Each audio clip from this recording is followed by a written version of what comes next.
A paz do Senhor, meus irmãos, uma boa noite a todos vocês, que Deus os abençoe poderosamente e que Ele nos conduza nessa rápida palavra que nós vamos trazer para vocês nessa noite. Amém? Eu quero ler com vocês Ezequiel capítulo 22, versículo 30, que diz: E busquei dentre eles um homem que estivesse tapando o muro e estivesse na brecha perante mim por esta terra, para que eu não a destruísse, mas a ninguém achei. Deus abençoe você.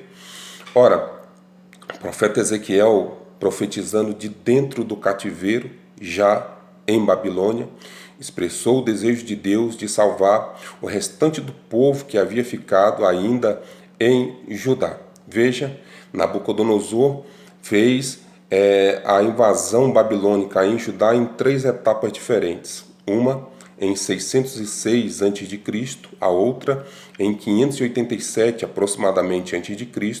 e a última e fatal em 586 a.C. Durante todo esse tempo, o desejo de Deus era que o povo se arrependesse e voltasse ao cumprimento da aliança feito entre ele e Moisés, entre ele e o povo no Monte Sinai, e isso após a saída do povo de Israel do Egito. Acontece que, durante todo esse tempo, o povo de Israel rebelde, o povo de Israel revoltoso contra Deus, ele se insurgiu contra os princípios e os mandamentos dessa aliança. Até que, no ano de 606 a.C., Deus permite que Nabucodonosor, soberano da Babilônia, invadisse a terra de Judá pela primeira vez, levando alguns cativos do povo. E isso se sucedeu pela segunda vez e pela terceira vez, quando Judá foi completamente destruída por desobedecer às ordens do Senhor e não dar ouvidos aos seus profetas. A idolatria foi o ponto-chave para a destruição da dinastia de Davi naquele tempo e para a destruição da terra de Israel também. Amém? Mas eu quero chamar a atenção de vocês para um ponto do versículo 30, que diz: Eu procurei um homem que estivesse no muro. Vocês sabem muito bem que os muros de Jerusalém foram destruídos por Nabucodonosor e pelo exército babilônico. Suas portas e seus muros, como diz Neemias, foram queimadas a fogo. A destruição foi total e nós temos, no meio dessa destruição, sempre profetizando, sempre alertando, sempre chamando o povo para o arrependimento, pessoas como Ezequiel e pessoas como Jeremias, por exemplo, o chamado profeta das lágrimas. Acontece que o povo não deu ouvido à proclamação dos profetas. E assim, a única saída que Deus encontrou foi a destruição total. Contudo, Deus sempre esperou que surgisse no meio do povo alguém com um espírito de intercessão.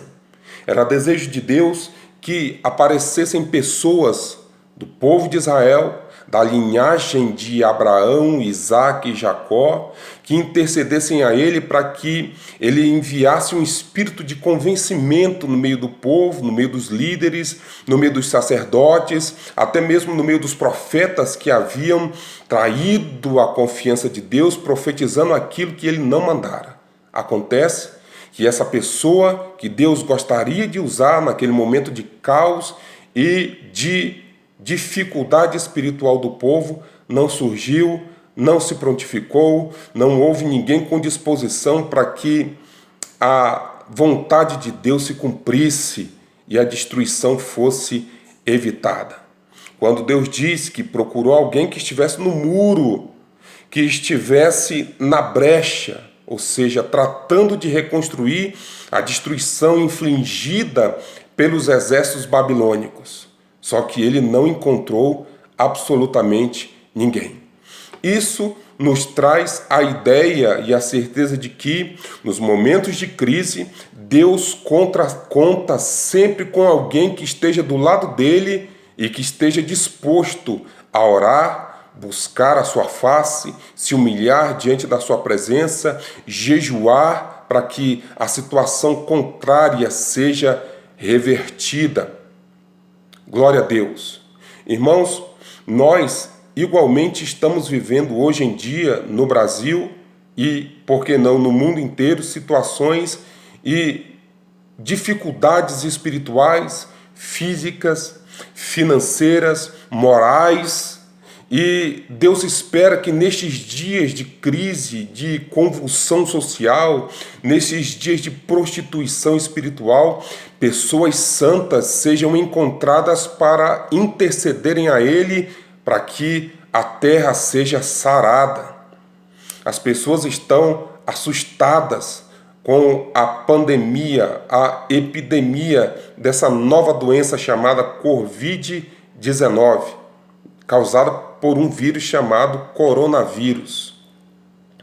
As autoridades das cidades do país estão ordenando que as igrejas sejam fechadas para evitar a aglomeração de pessoas e para que a transmissão do vírus seja interrompida, ou pelo menos que não seja tão grande o contágio assim em virtude do isolamento das pessoas em suas casas. E isso especialmente para preservar pessoas, do grupo de risco, como velhos, como crianças, como pessoas doentes, crianças doentes, na verdade, que estejam com um problema de saúde qualquer e que venha a agravar ou a ampliar a possibilidade dessas pessoas de serem infectadas por esse novo vírus. Acontece que eu faço uma pergunta nessa noite para nós. E a igreja? Qual é o nosso papel nisso tudo? Pastor, vamos desobedecer às autoridades? Claro que não. Pastor, então, não desobedecendo às autoridades e mantendo os templos fechados, pelo menos para grandes aglomerações como cultos, como congressos, como encontros, como simpósios, por exemplo, o que nós podemos fazer? Essa é uma pergunta que eu quero fazer para todos nós, eu quero fazer para você que me ouve nessa noite. O que nós podemos fazer? O Salmo 11, versículo 3 diz: quando os fundamentos se abalam, o que pode fazer o justo? Irmãos, o que nós vamos fazer diante dessa crise, dessa dificuldade na qual nós estamos vivendo hoje? Saiba que Deus está à procura de pessoas dispostas a se colocarem na brecha da oração, na brecha da intercessão. Para quê, pastor? Para que os fundamentos sejam reconstruídos, para que as portas se abram, para que o nome de Deus seja manifestado. Sim, manifestado seja o teu nome, santificado seja o teu nome, Senhor, assim na terra como no céu. Quero dizer para você que os portais dos céus continuam abertos para receberem os pedidos e as orações da igreja. Irmãos, o que faltou em Judá naquela época, além dos profetas, além de alguém que já estava em vias da irremediabilidade do juízo de Deus, estava à procura, faltou alguém que clamasse a Deus para que o juízo fosse revertido.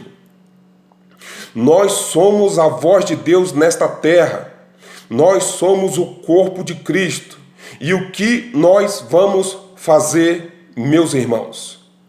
Esta é uma pergunta que eu quero deixar para nós neste vídeo, nesta palavra, nesta noite. O que você vai fazer diante da crise? Quem será você diante dessa crise? Pastor, eu vou ser alguém que vai ficar recolhido na minha casa e só vou sair quando essa onda passar. Ou você pode também, mesmo dentro da sua casa, dizer: Senhor, eu não vou me dobrar a essa enfermidade, eu não vou me dobrar diante dessa circunstância, então eu vou clamar a Ti para que o juízo seja revertido, para que a enfermidade abandone a nação, para que os fundamentos da justiça e da graça sejam restaurados. Eu vou melhorar como pessoa, eu vou melhorar como crente, eu vou melhorar como servo, eu vou jejuar mais, eu vou ser cheio do teu Espírito Santo, para que no momento em que tu quiseres me usar para ser a tua voz profética nesta nação e nessa cidade, eu possa estar pronto. Eu quero lhe dizer nessa noite que o Senhor está esperando que nós clamemos a Ele de dia e de noite. O Senhor está esperando que os crentes se apossem do poder que a palavra tem. Marcos 16:15, que é o texto áureo do evangelismo mundial em todos os tempos. Ele diz: disse-lhe Jesus, ide por todo mundo, pregai o evangelho a toda a criatura. Quem crê e for batizado será salvo, quem não crê será condenado. E estes sinais seguirão aos que crerem. Em meu nome expulsarão demônios, em meu nome imporão as mãos sobre os enfermos e os curarão. Além de falarmos em novas línguas e além de outros tantos sinais que o Espírito nos concede a partir do momento que nós nos entregamos completamente à sua disposição para sermos instrumentos nas suas mãos. Veja, uma das características de Marcos 16 é: e imporão as mãos sobre os enfermos e os curarão. As nossas mãos são mãos santas, e o que acontece nesses dias de hoje é algo curioso, porque isso contraria o que a Bíblia diz. A Bíblia diz para nós impormos as mãos sobre os doentes. E o que está acontecendo é que nós estamos evitando de tocar até nas mãos dos nossos próprios irmãos em Cristo. Quanto mais tocar na cabeça de doente. Veja, está havendo uma inversão de valores. Está havendo um confronto com a palavra de Deus. E para que esse confronto termine, é necessário que a igreja tome posse da autoridade que ela tem. E imporão as mãos sobre os enfermos. Veja, é claro que você que é obreiro, você que é obreira, uma vez ou outra, já pode ter se deparado com uma situação como essa. Encontrar uma pessoa que, por um motivo ou por outro, por um distanciamento, por um afastamento de Deus, esteja numa situação de endemoniamento. Uma pessoa que fique endemoniada. E você que já expulsou o demônio, pelo menos no meu caso, é costume de nós colocarmos a mão na cabeça da pessoa, impormos as mãos sobre ela e ordenarmos a autoridade no nome de Jesus que o espírito imundo saia. Veja, e agora? Pastor, só a palavra dá jeito. Mas existem ocasiões que é necessário mais do que palavras. E aí?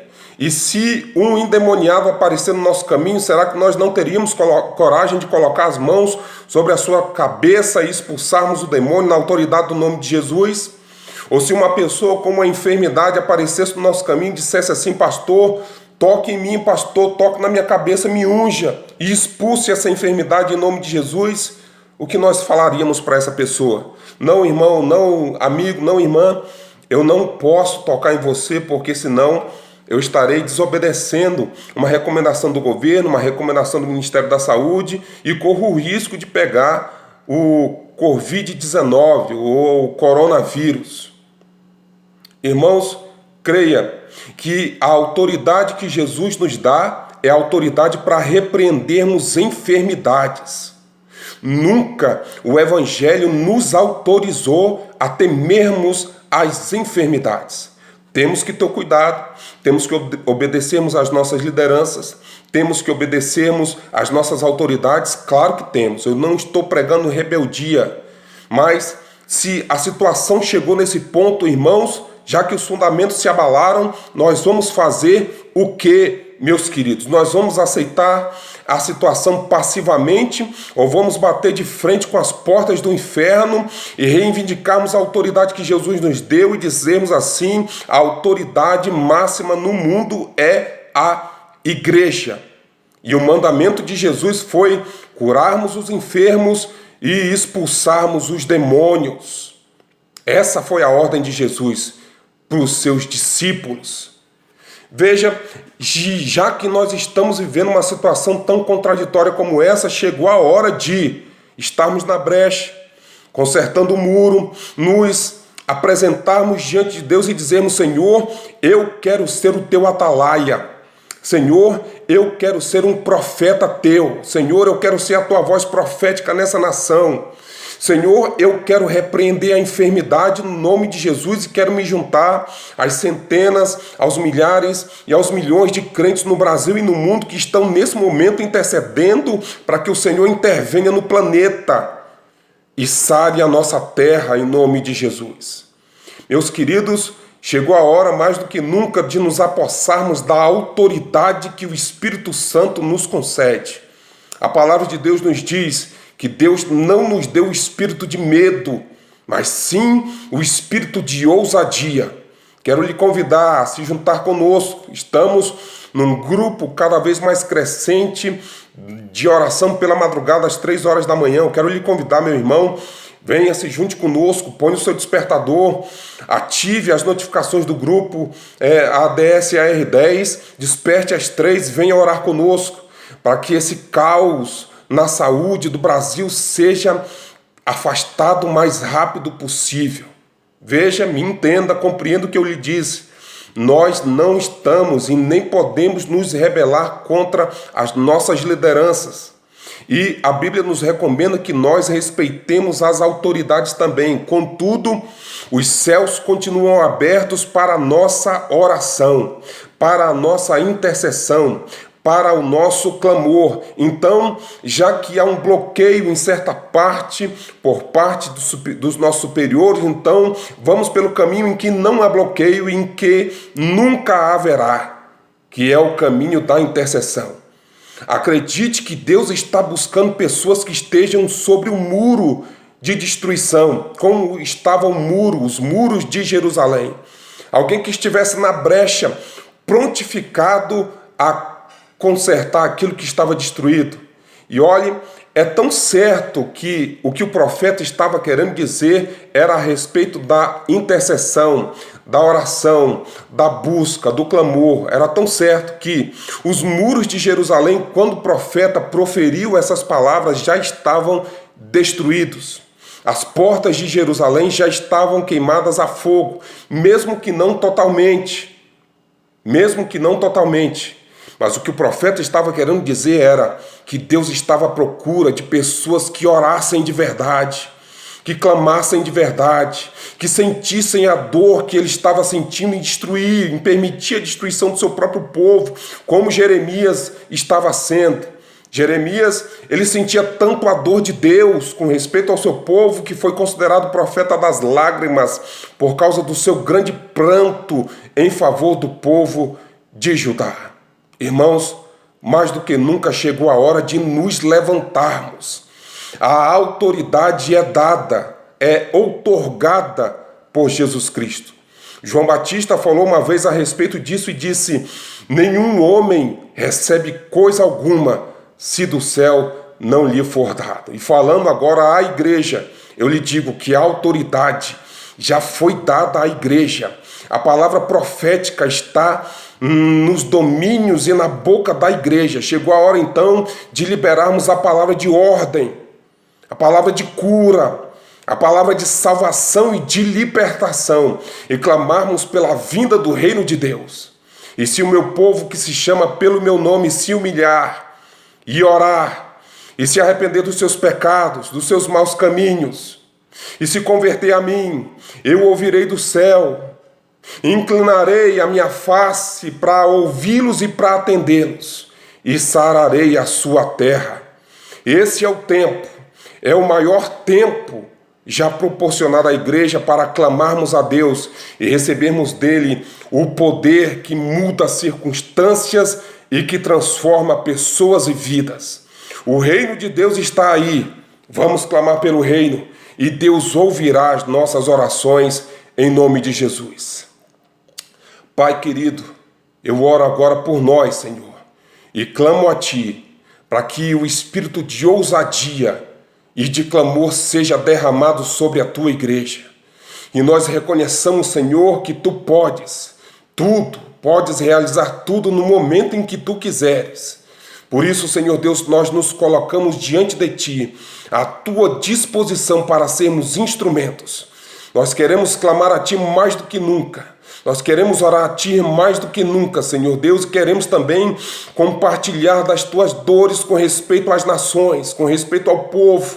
Nós queremos compartilhar dos Teus sentimentos, Pai, com respeito à rebeldia do povo, e queremos Te pedir forças para clamarmos e para pregarmos o Teu Evangelho, porque este é o tempo. Venha o Teu reino, seja feita a Tua vontade, assim na terra como no céu.